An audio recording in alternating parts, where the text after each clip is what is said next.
Salve galera, o tema do vídeo de hoje é Para onde vai o Chile? Sobre a política externa do Gabriel Boric.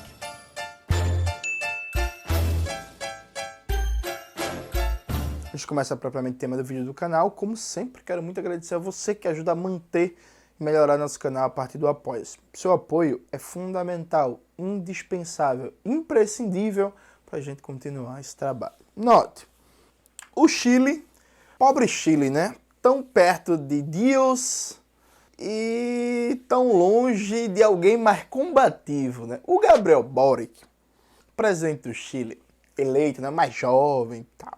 Quando o Gabriel Boric ganhou, eu vi muita gente, inclusive gente que eu gosto, gente que eu admiro, mas o Boric é jovem, o Boric é radical, o Boric veio do movimento estudantil, o Boric é bonito, e ele nem é bonito, ele só é branco, né? Inclusive o Boric, ele parece com o Cauê. Ele não é bonito assim, ele é um branco de barba assim, normal, enfim. E aí eu lembro que acompanhando as eleições no Chile, vendo os debates e tal, várias coisas me preocupavam no discurso do Boric. Uma das primeiras coisas que me preocupava é que o Boric vem com esse negócio de defesa universal dos direitos humanos, sem olhar lado, que tem que criticar a direita e a esquerda. Veja, isso é conversa, viu? Isso não existe não, no mundo real não, viu? Quem vem com esse papinho molinho, tá ligado? Via de regra tá alinhado ao Ocidente, tá alinhado ao imperialismo. E aí, quando o governo Boric começa, alguns sinais preocupantes começam a se desenvolver cada vez mais. Vamos lá para alguns desses sinais preocupantes.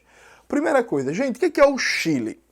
Grosso modo, simplificando pouca coisa, a economia chilena é uma economia de comércio e serviços que vive à base de peixe, cobre e vinho. O cobre, a mineração no geral, constitui boa parte do PIB chileno, das exportações e por aí vai, é um dos setores de maior valor agregado da economia chilena. Uma economia chilena é uma economia de baixa complexidade, de baixa industrialização, economia, é isso, muito comércio, serviços e extrativismo. Porque é isso, cobre, mineração, né, enfim, pesca, é extrativismo, tá ligado? Todo projeto político que tem uma perspectiva de construção de direitos universais, ele tem que vir atrelado necessariamente à construção de complexidade produtiva, a diversificar a economia, a adensar o domínio tecnológico. Porque, veja, não dá para você construir direitos sociais universais duradouros quando a economia está cada vez mais primária, né? Vai passando um processo de reprimarização, de perda de densidade tecnológica, de perda de densidade do trabalho, de perda de produtividade do trabalho. Então é fundamental aumentar a complexidade produtiva, aumentar a densidade tecnológica no domínio dos processos produtivos e aumentar a produtividade do trabalho. Ou seja, a construção de uma esfera de direitos sociais, de políticas públicas, tem que vir conectada com uma política industrial, uma política econômica que dê fundamento a esse tipo de coisa. E isso é uma perspectiva reformista, viu, gente? Estamos falando aqui de capitalismo e tentar, dentro dos limites da possibilidade, fortalecer direitos sociais. Não que eu acho que seja possível construir um estado de bem-estar social no capitalismo dependente. Eu acho que essa construção do estado de bem-estar social, inclusive, ela só se consuma com a revolução socialista, destruindo o estado burguês e criando o estado socialista. Mas pensando na perspectiva reformista de longo prazo, vamos dizer que seja possível. A premissa é isso. E aí, para um país como o Chile se industrializar, aumentar sua densidade tecnológica, a produtividade do trabalho, ele precisa de uma política externa sul-sul que busque parcerias estratégicas com países disponíveis para fazer transferência tecnológica e para fazer acordos comerciais que sejam vantajosos para um processo de industrialização. Trocando em miúdo, porra, tem que ter um parceiro que não seja uma merda feita dos Estados Unidos, tá ligado? Porque, veja, do final da Segunda Guerra Mundial até os anos 80, ser subordinado dos Estados Unidos, que eles chamam de parceria, tem até suas vantagens. A Alemanha Ocidental, a Coreia do Sul e o Japão tiveram amplas facilidades para se reindustrializar, para ter um crescimento econômico vigoroso, para fazer frente ao movimento comunista. Inclusive, vários autores debatem a partir do conceito de desenvolvimento a convite, que falam que o crescimento da Coreia do Sul, o crescimento do Japão, o crescimento da Alemanha Ocidental foi facilitado pelos Estados Unidos de crédito, de abertura de mercado, transferência tecnológica e por aí vai. Isso não existe mais. Basta olhar para a América do Sul, pô. Tá ligado? Qual foi o país da América do Sul que nos últimos anos teve crescimento econômico vigoroso, se industrializou, aumentou a complexidade produtiva, a densidade tecnológica, a qualidade dos serviços públicos, a produtividade do trabalho, estando na órbita de influência dos Estados Unidos? A Colômbia, que é o parceiro estratégico dos Estados Unidos, parceiro entre aspas, né? Subordinada, dominada pelo imperialismo há décadas, a Colômbia, sabe, tipo, a Colômbia não é um país industrializado, a Colômbia não é um país desenvolvido. Percebe?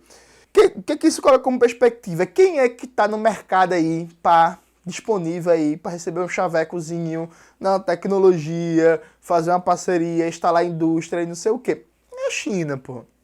E de maneira mais geral, o bloco de países que se colocam como oposição com alguma contradição com os Estados Unidos, ou inclusive que não tem contradição com os Estados Unidos, mas que buscam uma ampliação de mercado dentro da tradicional área de influência dos Estados Unidos. Então é buscar um diálogo, uma aproximação com o Irã, com a Rússia, com a China, com os países de África e, claro, no âmbito da América do Sul, da maior integração latino-americana. Isso demanda uma política externa independente, uma política externa que seja confiável para esses países do chamado Sul Global, né, que a gente chamava antigamente de Terceiro Mundo. E aí, veja, gente, ter uma política externa independente nem é ser de esquerda necessariamente, viu? Vamos lembrar que o Jânio Quadros, veja, não foi o Jango, foi o Jânio Quadros que procurou construir uma política externa independente, ter relações com a União Soviética, se aproximar do movimento dos não alinhados, condecorou Che Guevara, pô, o Jânio Quadros, tá ligado? Por quê? Inclusive, é até uma coisa meio óbvia, quase que um critério de pragmatismo capitalista. Bicho, imagina só, você é um presidente de um governo burguês. Por que não tentar manobrar o máximo possível? Ah, os Estados Unidos estão brigando com a China. Ah, é? Tá brigando com a China? Ah, pois pronto, eu vou querer, por exemplo, mais vantagens no comércio, eu vou querer certas parcerias comerciais, eu vou querer certas coisas estratégicas. Se não fizer, eu vou fazer com a China. Tá ligado? Sabe, navegar nas contradições. Quem fez isso muito bem foi o Getúlio Vargas. Pô. O Getúlio Vargas ficava namorando o Hitler. Disse, não, hi Hitler, gosto de vocês, não sei o quê, e por aí vai. Aí namorava os Estados Unidos, aí mandava um cheirozinho para a União Soviética, e chegou uma hora que o Getúlio Vargas falou assim, não, então, eu até quero entrar na guerra aí com vocês, que eu gosto muito de democracia, mundo livre, mas, pô, eu quero uma siderúrgica, eu quero Volta Redonda, tá ligado? Uma siderúrgica lá em Volta Redonda. E aí, tem pra nós? Getúlio Vargas fez uma parceria com Roosevelt, arrancou uma siderurgia e deu tchau pro Hitler, tá ligado? É isso. Você navega nas contradições, ai não, aí o Brasil ia entrar na guerra contra a Alemanha nazista, porque o quê? Porque os nazistas odeiam preto, no Brasil tem muito preto? Isso não existe para um governo burguês, tá ligado? Tem que ter assim, um pragmatismo estratégico, que é você navega nas contradições de cada uma das lutas do momento e tenta tirar o máximo proveito possível delas, sem ter nenhum alinhamento automático com nenhum dos blocos ou nenhum dos campos em disputa. Isso na perspectiva de uma política externa inteligente e burguesa. Imagina de um governo de esquerda que surge de uma rebelião popular e por aí vai. O que o Boric tem feito até agora? Primeiro, o Boric tem dado nenhuma sinalização positiva estratégica para o bloco euroasiático liderado, protagonizado pela Rússia e pela China. Nenhuma, pelo contrário. O Boric vem fazendo certas coisas que são incríveis. Teve uma tal de Cúpula das Américas, que é um espaço vazio, esvaziado com razão, depois do papel da OEA, a Organização dos Estados Americanos, que o Fidel Castro chamava de Ministério das Colônias, no golpe da Bolívia em 2019, em que o México não foi, em retaliação à exclusão da Venezuela, Nicarágua e Cuba, da Cúpula das Américas. Qual é o argumento dos Estados Unidos? É que Venezuela, Cuba e Nicarágua violam a democracia e não pode participar da Cúpula das Américas. Aí, o México não foi. Essa Cúpula das Américas, gente, o Brasil com Bolsonaro foi e a Colômbia foi, tá ligado? Tipo assim, aí você vê o nível de deboche, de galhofa do negócio. O que foi que fez o Chile do Gabriel Boric? Ele não só foi, como teve uma bilateral com o governo dos Estados Unidos e passou uma imagem de ótimas relações e por aí vai. Aí, em seguida, o governo Boric vai e condena a Venezuela assinando uma carta conjunta em defesa da liberdade de expressão junto com o Reino Unido, Estados Unidos, Ucrânia e um bocado de país. A Ucrânia acabou de banir, mês passado, uma porrada de partido, perseguir jornalista, todo mundo, inclusive na mídia burguesa, estava falando que o governo da Ucrânia estava prendendo, matando jornalista, para não reportar as barbaridades que o governo ucraniano e as milícias nazis estavam fazendo. O governo Boric assinou uma declaração conjunta preocupados com a liberdade de expressão na Venezuela, depois do Reino Unido banir a RT, a Russia Today, a TV russa, do seu território. Depois, inclusive, da Europa banir a Russia Today do seu território. Ah, Johnny, mas é porque a TV russa fazia propaganda russa. Porra, a TV dos Estados Unidos faz propaganda de quem? Da Coreia do Norte, é? A CNN defende que interesses, a Fox News defende que interesses, tá ligado? E nem é propaganda. Um RT-TV, inclusive, tinha uma cobertura de política internacional muito boa. Então, veja, o governo Boric, para piorar o combo, foi para as redes sociais dizer que a Ucrânia tem um aliado, América do Sul, que o povo é irmão, que não sei o quê, e se colocando claramente do lado do governo Zelensky na Ucrânia e incapaz de dizer qualquer palavra sobre a OTAN. E aqui, gente, veja, eu fiz uma pesquisa, e aí é isso, né? Pré-candidato ao governo de Pernambuco, várias tarefas e por aí vai. Então eu não fiz uma pesquisa como uma situação normal eu faria. Eu fiz uma pesquisa meio meia-boca. O que é uma pesquisa meia-boca? Eu passei 1h30 no Google, em espanhol, em inglês, pesquisando se o Boric, depois que ganhou a eleição e antes de assumir, e depois de assumir o governo, se o Boric falou da OTAN ou se o Boric falou do caso Julian Assange. Porque, nesse momento, são dois dos temas mais sensíveis da política externa dos Estados Unidos e do chamado mundo ocidental. Eu achei 2 declarações do Boric falando da OTAN, dizendo que era uma organização anacrônica e só. Tipo, era nesse sentido, assim, uma organização antiga, da Guerra Fria, perdeu o sentido e tal, mas não fale fim da OTAN, não fale papel da OTAN na destruição da Líbia, na destruição da Iugoslávia, não fala que a OTAN tem que acabar, nem nada disso. E eu não achei nada do governo Boric falando do Julian Assange. Pode ser que tenha, repito.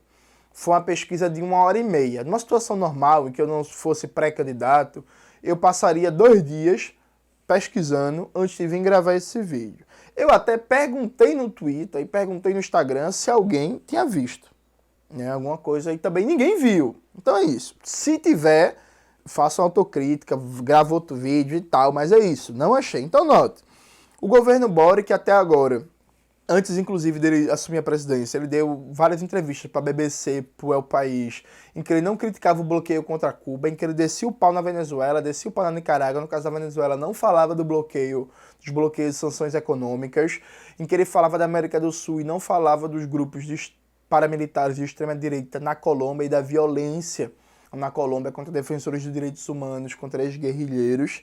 Até agora não fez nenhuma sinalização de uma política claramente sul-sul, tem buscado construir ótimas relações com a União Europeia e com os Estados Unidos, e não é ótimas relações no sentido de um pragmatismo estratégico, que é, Estados Unidos e China estão brigando, vou me aproveitar aqui, vou arrancar o melhor de cada lado. Nem é isso, é uma relação de alinhamento ideológico mesmo, porque quando o Boric, que está no Chile, sabe, do outro lado do mundo, faz um conchavo, uma sinalização para o Zelensky dizendo que está do lado do Zelensky, do povo ucraniano, que aqui tem um amigo no Chile, isso é um alinhamento ideológico que não ganha nada. É tipo Bolsonaro, mal comparando, desculpa aí, viu, gente, mas é tipo Bolsonaro falando que gostava muito do Natanael. Lembra do Netanyahu de Israel? O Natanael é muito bom, tipo, é isso, pô. Sabe, é um alinhamento ideológico que não tá ganhando nada do ponto de vista de política externa, tá ligado? Então, veja, é muito problemático e muito ruim esse caminho e indica a pouca disposição reformista do Boric presidente. Porque note bem, como eu já falei, ter uma política externa independente não significa ser de esquerda necessariamente. Inclusive, grandes expoentes de uma política externa independente, não alinhada, às vezes até anti-imperialista, nem são de esquerda, nem são marxistas. Pense no Irã, por exemplo. O Irã é um país anti-imperialista, viu, gente? O Irã é uma pedra no sapato dos Estados Unidos. O Irã não é um país com governo de esquerda, com projeto político de esquerda, nem nada disso, tá ligado?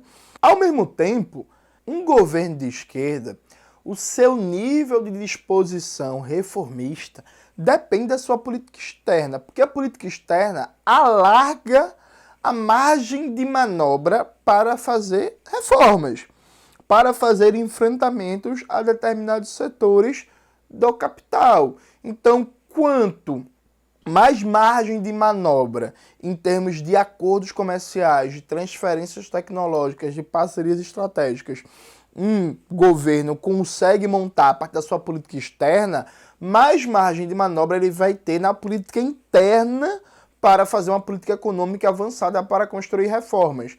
Uma situação bem simples e objetiva. Se o governo Boric construísse hoje uma parceria estratégica com a China para estatizar o cobre a partir de joint ventures com a China e transferências tecnológicas, isso facilitaria um processo de enfrentamento aos monopólios, percebe? Dado que você parte do nada, a construção de estruturas públicas é mais difícil. Não estou dizendo que no caso do Chile do cobre é partir do nada, mas é isso, sabe? Dando um exemplo. Partir do nada é mais difícil. Ou seja, a política externa recuada, atlantista e pró-ocidental do presidente eleito Gabriel Boric, que até agora não deu nenhum sinal de uma política sul-sul ousada, de uma política externa independente, indica que na política econômica você vai ter poucos enfrentamentos, você vai ter um governo pouco reformista. Porque, gente, basicamente não dá para construir saúde, previdência e educação universais sem mudanças substantivas na economia chilena. Não dá para construir serviços universais de um estado de bem-estar social universal com cobre na mão de monopólios estrangeiros, em sua grande maioria, peixe e vinho, pô, comércio e serviço. Você precisa de industrialização, densidade tecnológica, aumento da produtividade do trabalho, aumento da complexidade produtiva como um todo da economia e o Estado controlar cada vez mais setores de maior renda, de maior circulação de riquezas na economia, percebe?